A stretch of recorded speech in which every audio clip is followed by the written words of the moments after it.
Bonjour à chacun et à chacune et bienvenue dans cette nouvelle vidéo de la chaîne Élu Résister, site internet élu-résister.fr. Nous abordons la 6e vidéo de cette série sur la loi ou la grâce, où l'on traite de l'ancienne et de la nouvelle alliance principalement. Ça a été un petit peu long pour en arriver jusque-là. On est passé par plusieurs choses qu'on va rapidement résumer. Et dans cette vidéo, on s'attaquera à cette question. Pourquoi la loi ? Pourquoi la loi ? Et est-elle devenue inutile ? On va essayer de répondre à ces deux questions et c'est important d'y répondre clairement. Alors on avait vu une première vidéo qui nous parlait du langage de la Bible. Dieu utilise un langage spirituel. Ce langage, c'est l'Esprit de Dieu qui nous en donne la compréhension. Et ça nous amène à Jésus-Christ. On avait vu une autre vidéo qui nous parlait de la chair et de l'esprit. Dieu entend nous faire passer du terrestre, du charnel, au spirituel, au céleste. On avait détaillé une vidéo qui parlait des alliances et de en quoi consistait l'ancienne alliance et en quoi consistait la nouvelle. On avait vu que l'ancienne, c'était l'image ou l'ombre de la réalité céleste, que cette nouvelle alliance, elle entendait nous faire rentrer dans la réalité céleste. Et puis on avait vu encore une vidéo qui nous disait qu'il y avait deux justices, une par les œuvres, donc on va dire plutôt charnel et terrestre, et une par la foi en Jésus-Christ, et que c'était cette justice-là que nous devions rechercher. Alors aujourd'hui, on va se poser la question, pourquoi la loi ? Galates répond à cette question directement. Galates 3 et verset 18, « Car si l'héritage venait de la loi, il ne viendrait plus de la promesse. Or, c'est par la promesse que Dieu a fait à Abraham ce don de sa grâce. » Il y a une opposition entre la loi et la promesse faite à Abraham. Là, c'est clairement établi dans ce texte. Et puis, il continue dans Galates. « Pourquoi donc la loi ?» Et il y répond. « Elle a été donnée ensuite. » Donc, après cette promesse faite à Abraham, Dieu a donné la loi par la suite, à cause des transgressions, jusqu'à ce que vint la postérité à qui la promesse avait été faite. Elle a été promulguée par des anges au moyen d'un médiateur. Or, le médiateur n'est pas médiateur d'un seul, tandis que Dieu est un seul. La loi est-elle donc contre les promesses de Dieu ? Loin de là. S'il eût été donné une loi qui pût procurer la vie, la justice viendrait réellement de la loi. Mais l'Écriture a tout renfermé sous le péché, afin que ce qui avait été promis fût donné par la foi en Jésus-Christ à ceux qui croient. Avant que la foi vînt, nous étions enfermés sous la garde de la loi, en vue de la foi qui devait être révélée. Voilà, ce texte, j'espère que qu'il est assez clair pour vous, mais on va quand même en parler un petit peu. Il nous dit plusieurs choses. La loi, elle n'est pas contre les promesses de Dieu, mais l'Écriture, donc c'est toute la loi, on va dire, a tout renfermé sous le péché. Ah, ça c'est un indice. L'Écriture, elle a tout enfermé sous le péché. Et la suite nous le confirme. Avant que la foi vînt, nous étions enfermés sous la garde de la loi. Donc la loi, c'était une garde, c'était comme une barrière, c'était quelque chose qui délimitait. Donc la loi, elle est donnée à cause des transgressions, premièrement, à cause des transgressions. Des transgressions, c'est du péché.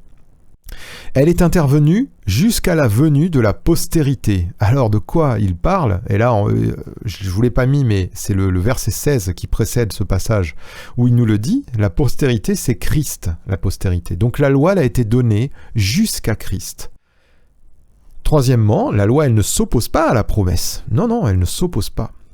Mais elle ne rend pas juste. Elle est là pour tout renfermer sous le péché, pour que la promesse soit donnée par la foi en Jésus-Christ. Et voici ce qu'il nous dit ensuite. Ainsi, c'est sa conclusion de tout ce passage, Paul, la loi a été donnée comme un pédagogue pour nous conduire à Christ, afin que nous fussions justifiés par la foi. La foi étant venue, nous ne sommes plus sous ce pédagogue. Retenez bien ce verset. La foi étant venue, nous ne sommes plus sous ce pédagogue. Qu'est-ce que c'est un pédagogue ? C'est un enseignant, un instructeur, quelqu'un qui nous conduit.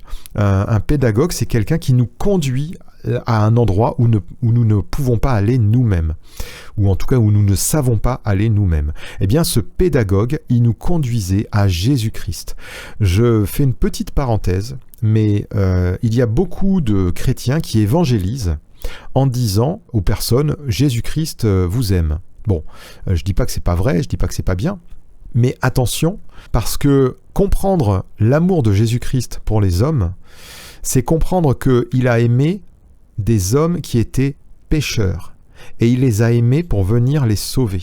Quelqu'un qui n'a pas conscience de son péché ne peut pas comprendre l'amour de Jésus-Christ. Il va peut-être vous dire, c'est bien, moi je suis ravi de l'apprendre, c'est très bien, moi je crois pas en lui, peu importe, mais vous me dites que Jésus m'aime, c'est très bien. Mais Jésus nous a aimés parce qu'il a donné sa vie pour nous. Ça, c'est ça qui est important. Voilà, et donc la loi, je vais vous le marquer tout de suite, elle est un pédagogue, elle nous fait connaître le péché. C'est ça, premièrement, son but. On va prendre d'autres textes qui témoignent du fait que la loi, elle enseigne à l'homme qu'il est pécheur afin que celui-ci saisisse son sauveur, c'est-à-dire Christ. Romains 7, chapitre 7 et verset 7 nous dit « Que dirons-nous donc ? La loi est-elle péché ? Loin de là. Mais je n'ai connu le péché que par la loi. Car je n'aurais pas connu la convoitise si la loi n'eût dit « Tu ne convoiteras point ». Dieu a donné les commandements pour que le péché se manifeste dans l'homme. Regardez ce qui suit. Et le péché, saisissant l'occasion, produisit en moi par le commandement toutes sortes de convoitises. Car sans loi, le péché est mort. Pour moi, étant autrefois sans loi, je vivais. Mais quand le commandement vint, le péché reprit vie, et moi, je mourus. Ce que nous dit Paul, c'est que la loi est donnée pour que l'homme fût excité au péché. Et donc Paul, il va continuer son raisonnement en disant « Ainsi le commandement », parce que la loi, elle est bonne en soi, le commandement, il est bon, « Ainsi le commandement qui conduit à la vie se trouva pour moi conduire à la mort, car le péché saisissant l'occasion me séduisit par le commandement et par lui me fit mourir. » C'est exactement ce que l'on a dans le jardin. Le péché séduit l'homme par le commandement de la loi. Dieu donna le commandement à l'homme, le serpent séduisit la femme et ils moururent. Voilà. La loi, verset 12 de Romains 7, la loi donc est sainte, et le commandement est saint, juste et bon. Ce qui est bon a-t-il donc été pour moi une cause de mort ? Loin de là. Mais c'est le péché, afin qu'il se manifestât comme péché en me donnant la mort par ce qui est bon, et que par le commandement, il devint condamnable au plus haut point. Donc la loi, elle a été donnée pour que l'homme connaisse son péché. Voilà sa principale fonction. Et on va voir qu'il y a encore d'autres textes qui nous confirment cette chose. Romains 3, 19. « Or, nous savons que tout ce que dit la loi, écoutez bien, elle le dit à ceux qui sont sous la loi, afin que toute bouche soit fermée et que tout le monde soit reconnu coupable devant Dieu. » Elle dit à ceux qui sont sous la loi. Autrement dit, si je me mets sous une loi, je vais nécessairement me retrouver coupable. Et il ne faut pas confondre... Alors attention, je vais répondre, je le dis tout de suite, je vais répondre à cette deuxième question qui est posée. Est-ce que la loi est devenue inutile ? Pas du tout. Et la loi, on va voir que Jésus le dit même, je ne suis pas venu abolir la loi. Seulement, l'ancienne alliance, elle, a été remplacée par une nouvelle alliance. Mais la loi n'est pas abolie. Vous voyez, il y a deux choses. Parce que souvent, quand on parle de la loi de Moïse, on parle de l'ancienne alliance. L'ancienne alliance, c'est clair, on l'a vu dans la 4e vidéo de cette série, on a vu l'ancienne alliance, elle est clairement remplacée par une nouvelle alliance plus excellente. Mais la loi doit demeurer. Pourquoi ? Elle doit demeurer parce qu'elle n'est pas inutile du tout, au contraire, parce qu'elle révèle le péché de l'homme. Seulement, dans l'Épître aux Romains, il nous est dit que sans la loi, mais le péché n'a plus de force. Donc on va le voir un petit peu plus loin. Le but de Dieu, c'est de nous retirer de cette loi sous laquelle on pouvait être pour nous faire vivre dans une liberté de la loi de l'esprit de vie qui est en Jésus-Christ. Je vais le détailler un petit peu plus loin. Car nul ne sera justifié devant lui par les œuvres de la loi, puisque c'est par la loi que vient la connaissance du péché. Vous voyez, la loi, elle est nécessaire pour que l'homme connaisse son péché. Voilà, ça elle le dit clairement dans ce verset. Dans Romains 5 au chapitre 5 et au verset 20, « Or, la loi est intervenue pour que l'offense abondât, mais là où le péché a abondé, la grâce a surabondé. » Donc la loi, elle est intervenue pour que l'offense abondât. Ça veut dire quoi? Ça veut dire que la loi, elle est là pour révéler à l'homme son péché. Plus vous allez donner de loi, et je ne parle pas que de la loi de Moïse, mais plus vous allez donner de loi à une personne, plus cette personne va réaliser qu'elle est incapable d'accomplir toutes ces lois, que c'est toujours chose impossible à l'homme. Mais Galates, chapitre 5 et verset 18 nous dit « Si vous êtes conduits par l'Esprit, vous n'êtes point sous la loi. » Voilà pourquoi depuis le début je vous parle du langage de Dieu, je vous parle de la connaissance que l'Esprit donne, et je vous parle de marcher non plus dans la chair, mais marcher selon l'Esprit. Et on détaillera un petit peu plus tard. Romains 10 et verset 4 nous dit « Car Christ est la fin de la loi pour la justification de tous ceux qui croient. » Alors le mot « fin », c'est aussi le mot « but ». Christ, c'était le but de la loi. La loi était un pédagogue pour nous amener à Christ. Là, je vous fais une petite remarque. Si vous pensez avoir besoin de la loi pour être juste, vous n'êtes pas conduit par l'Esprit et vous n'exercez pas la foi. La foi, elle nous dit, et l'Esprit nous dit, que celui qui a réalisé son péché, ça c'était l'œuvre de la loi, de nous faire réaliser notre péché, eh bien, il va crier à Jésus-Christ pour être rendu juste, pour être sauvé. Mais une fois qu'il est rendu juste, une fois qu'il est sauvé, il doit rester simplement dans cette foi que Jésus-Christ l'a sauvé. Continuons.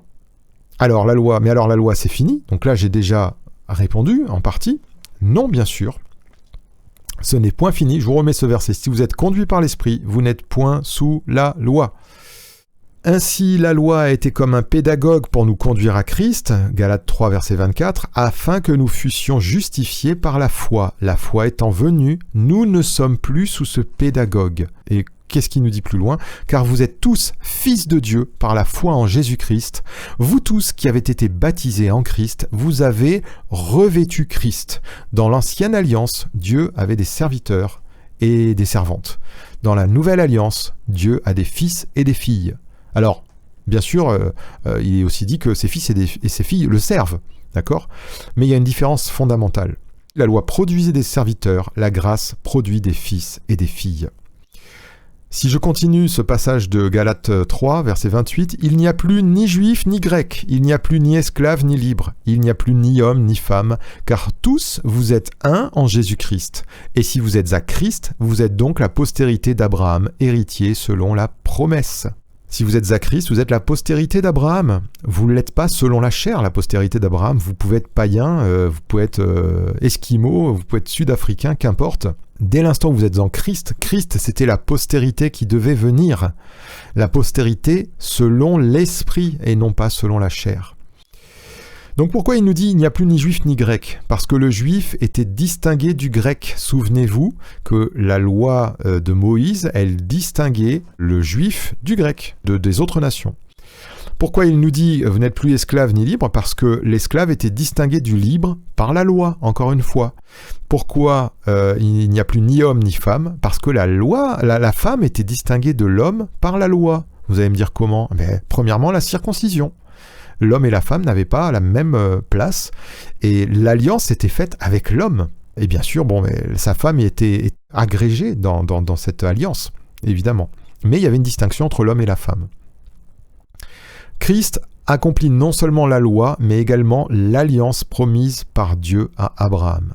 Et ça, c'est glorieux. Donc voilà la nécessité pour nous d'être en Jésus-Christ. Et on n'a plus besoin de ce pédagogue de la loi. Mais on va voir, on va aller un petit peu plus loin encore. Romains 7, verset 1 nous dit « Ignorez-vous, frères, car je parle à des gens qui connaissent la loi, que la loi exerce son pouvoir sur l'homme aussi longtemps qu'il vit. Ainsi, une femme mariée est liée par la loi à son mari tant qu'il est vivant. Mais si le mari meurt, elle est dégagée de la loi qui la lie à son mari. Si donc du vivant de son mari, elle devient la femme d'un autre homme, elle sera appelée adultère. Mais si le mari meurt, elle est affranchie, elle est libérée de la loi, de sorte qu'elle n'est point adultère en devenant la femme d'un autre. » Donc là, Paul, il nous fait une espèce de petite parabole, et il nous parle de la loi qui exerce un pouvoir sur une personne tant que cette personne est en vie. Mais dès que cette personne n'est plus en vie, dès l'instant où cette personne meurt, eh bien on est libéré de la loi. Eh bien voilà comment il poursuit. De même, mes frères, vous aussi avez été par le corps de Christ mis à mort en ce qui concerne la loi. Relisez bien ça. Par le corps de Christ, quand? Il y a 2000 ans, sur la croix, lorsque Jésus a offert son corps, vous-même, vous avez été mis à mort. Vous qui êtes nés de nouveau, vous avez été mis à mort en ce qui concerne la loi. Ça veut dire quoi? Ça veut dire que la loi qui vous condamnait, parce que c'était le ministère de la condamnation, parce que vous aviez transgressé la loi de Dieu de 1001 façons, cette loi qui vous condamnait inexorablement, eh bien vous avez été mis à mort à cette loi. Elle ne peut plus vous condamner parce que vous êtes mort à cette loi. Pourquoi? Eh bien c'est la suite. Pour que vous apparteniez à un autre, à celui qui est ressuscité des morts. Alléluia, c'est glorieux. Nous avons changé de mari, pour reprendre la petite parabole de Paul. Nous sommes passés de la loi à Christ. Nous étions liés à la loi à cause du péché et nous sommes maintenant liés à Jésus-Christ. Pourquoi? Afin que nous portions des fruits pour Dieu. Car lorsque nous étions dans la chair, les passions des péchés provoquées par la loi agissaient dans nos membres, dans notre corps, de sorte que nous portions des fruits pour la mort. La loi nous amenait à porter des fruits pour la mort. Mais maintenant, nous avons été dégagés de la loi, étant morts à cette loi sous laquelle nous étions retenus, de sorte que nous servons dans un esprit nouveau et non selon la lettre qui a vieilli. On en reparlera un petit peu plus loin, mais Paul il nous dit clairement que la loi est spirituelle. Et la loi est spirituelle. Si vous avez suivi au moins les 2 premières vidéos, vous devez comprendre qu'elle n'est pas donc terrestre. Donc qu'elle n'est pas à vivre premièrement d'une manière terrestre, c'est-à-dire une manière extérieure, mais qu'elle est à comprendre et à vivre d'une manière spirituelle. Donc nous devons non plus servir Dieu à la manière de serviteurs de l'ancienne alliance de manière terrestre, mais nous devons servir le Dieu vivant comme des fils et des filles, parce que en Jésus, notre Seigneur, il nous a rachetés, il nous a dégagés de la loi, il est mort à cette loi, afin que nous vivions dans la foi au ressuscité, pour que nous portions des fruits. Et nous le servons non plus selon la lettre, mais selon l'esprit. Que le Seigneur vraiment nous donne de comprendre ces choses et qu'il les mette vraiment dans notre cœur. Nous ne sommes plus liés à la loi et nous n'avons plus à servir selon la lettre. Si vous êtes conduits par l'esprit, vous n'êtes point sous la loi. Frères et sœurs qui écoutez cette vidéo, soyez conduits par l'esprit. On continue un petit peu. Mais alors Jésus dit qu'il n'est pas venu abolir la loi. Voilà, il y a toujours cette question, ce passage dans Matthieu 5, verset 17. « Ne croyez pas que je sois venu pour abolir la loi ou les prophètes, je suis venu non pour abolir, mais pour accomplir. Car je vous le dis en vérité, tant que le ciel et la terre ne passeront point, il ne disparaîtra pas de la loi un seul iota ou un seul trait de lettre, jusqu'à ce que tout soit arrivé. » Pourquoi? Pourquoi il n'a pas aboli la loi, mais qu'il l'a accomplie? Et qui nous dit, elle va durer tant que la terre et le ciel seront là, la loi sera toujours là. Je vous ai déjà répondu à cette question. Pourquoi? Parce que la loi, elle est nécessaire. Romains 7,8 nous dit « Car sans loi, le péché est mort ». Ou Romains 3,20 nous dit « C'est par la loi que vient la connaissance du péché ». Donc Dieu donne dans sa parole la loi, l'Ancien Testament, les 10 commandements, et même plein de paroles du Nouveau Testament, pour montrer à l'homme son péché, pour montrer à l'homme que, par ses propres forces, il n'a pas la force en lui d'accomplir la justice de Dieu. Il ne peut pas l'accomplir, mais Jésus est venu l'accomplir. Gloire à Dieu. Merci pour Jésus. C'est le verbe, le mot accomplir, c'est plerou. Et ça veut dire remplir, c'est-à-dire remplir jusqu'au bout, jusqu'au bord. Rendre plein, c'est-à-dire compléter, remplir au sommet, vous voyez, comme une coupe qui est pleine. Plus rien n'étant nécessaire. Et quand on vous dit, moi j'aime bien, je vous donne ces définitions, amener à la réalisation, amener au bout, à ses fins, accomplir, réaliser, plus rien n'est nécessaire. Ça veut dire que cette loi, elle est là pour nous montrer le péché, mais une fois qu'on a vu qu'on était pécheur, eh bien Jésus va l'accomplir, c'est-à-dire que ce qu'il va faire va amener cette loi à la perfection. Il n'y a plus besoin pour nous de rajouter quoi que ce soit aux exigences de la loi, parce que Jésus va tout accomplir pour nous. Eh bien, ce verbe « plerou », je suis venu pour accomplir. Regardez, Matthieu 1, 22, « Tout cela arriva afin que s'accomplit, plirou, ce que le Seigneur avait annoncé par le prophète. » Matthieu 2, verset 15, « Il y resta jusqu'à la mort d'Hérode afin que s'accomplit, plirou. » Matthieu 2, 17, « Alors s'accomplit, plirou, ce qu'avait été annoncé par Jérémie le prophète. » Matthieu 2, 23, et vint demeurer dans une ville appelée Nazareth, afin que s'accomplit, plirou, ce qui avait été annoncé par les prophètes. Matthieu 3, verset 15, Jésus lui répondit, « Laisse faire maintenant, car il est convenable que nous accomplissions, plirou, ainsi tout ce qui est juste. » Et Jean ne lui résista plus. Matthieu 4, 14, afin que s'accomplit, plirou, ce qui avait été annoncé par Ésaïe le prophète, etc., etc. Je vous ai noté ici tous les passages dans les évangiles où vous allez trouver que Jésus accomplit, comme cela avait été annoncé dans les prophètes, accomplit la loi. La loi, c'est-à-dire tout ce qui avait été prophétisé, annoncé, prévu de lui, eh bien il l'accomplit. Voilà pourquoi il dit « Je ne suis pas venu abolir, parce que j'ai besoin de la loi pour que l'homme comprenne qu'il est pécheur, mais je suis venu accomplir la promesse de Dieu. » Cette promesse qui avait été faite à Abraham. Car Christ est la fin de la loi pour la justification de tous ceux qui croient. Un dernier passage pour vous montrer que Jésus est venu, qui n'a pas aboli la loi, mais qui est venu l'accomplir. Moïse, dans le Deutéronome, au chapitre 18 et verset 15, « L'Éternel ton Dieu te suscitera du milieu de toi, d'entre tes frères, un prophète comme moi. Vous l'écouterez, il répondra ainsi à la demande que tu fis à l'Éternel ton Dieu, à Horeb, le jour de l'assemblée, quand tu disais « Que je n'entende plus la voix de l'Éternel mon Dieu, et que je ne vois plus ce grand feu, afin de ne pas mourir. » L'Éternel me dit, ce qu'ils ont dit est bien, je leur susciterai du milieu de leurs frères un prophète comme toi, je mettrai mes paroles dans sa bouche, et il leur dira tout ce que je lui commanderai. Si quelqu'un n'écoute pas mes paroles, qu'il dira en mon nom, c'est moi qui lui en demanderai compte. Eh bien, Moïse avait annoncé ce prophète comme lui qui devait venir. Et Jean, dans son évangile au début, nous relate que des Juifs viennent à Jean-Baptiste et lui dit « Quoi donc, es-tu Élie ?» Il dit « Je ne le suis pas. Es-tu le prophète ?» Il répondit « Non. » Vous voyez, Jean-Baptiste, à un moment, on lui dit « Mais c'est toi le prophète qui doit venir là ?» Non, non, non.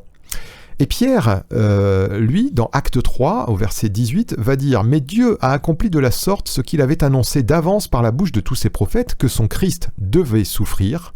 Repentez-vous donc et convertissez-vous pour que vos péchés soient effacés. » Et au verset 22, Moïse a dit, c'est toujours Pierre qui parle, « Le Seigneur, votre Dieu, vous suscitera d'entre vos frères un prophète comme moi, vous l'écouterez dans tout ce qu'il vous dira, et quiconque n'écoutera pas ce prophète sera exterminé du milieu du peuple. » Tous les prophètes qui ont successivement parlé depuis Samuel ont aussi annoncé ces jours-là. Jésus est celui qui devait venir. Ce qui avait été annoncé par Moïse a eu son accomplissement. C'est Pierre qui nous le relate ici. Jean, chapitre 5, nous dit « Vous sondez », c'est Jésus qui nous parle, « vous sondez les Écritures parce que vous pensez avoir en elles la vie éternelle. Ce sont elles qui rendent témoignage de moi. Et vous ne voulez pas venir à moi pour avoir la vie. » Eh bien moi je vous dis « Venez à Christ pour avoir la vie. » Luc 24 et verset 27, et commençant par Moïse et par tous les prophètes, il leur expliqua dans toutes les Écritures ce qui le concernait. Jésus est l'accomplissement des Écritures. Pour finir, Jésus est venu accomplir tout ce qui était dit de lui dans la loi et tout ce qu'elle figurait. Souvenez-vous, le céleste et le terrestre. Jésus, il est la lumière, le vrai pain, le rocher, la source d'eau vive, l'agneau immolé, le souverain sacrificateur, la Pâque, la résurrection. Toutes ces choses Mais l'ancienne alliance nous en parlait, la lumière, la manne, c'était le vrai pain, le rocher, les sources d'eau vive, c'était lui, l'agneau immolé, c'était lui, c'était le souverain sacrificateur, c'était une image de Christ, la Pâque, c'était une image de l'agneau qui était immolé, la verge d'Aaron, c'était une image de la résurrection, et etc., etc., etc., etc. Voilà, on va s'arrêter là pour cette vidéo qui nous parlait de l'utilité de la loi et pourquoi elle avait été donnée. Et je vous donne rendez-vous dans une prochaine vidéo pour la suite. Que Dieu vous bénisse en Jésus-Christ.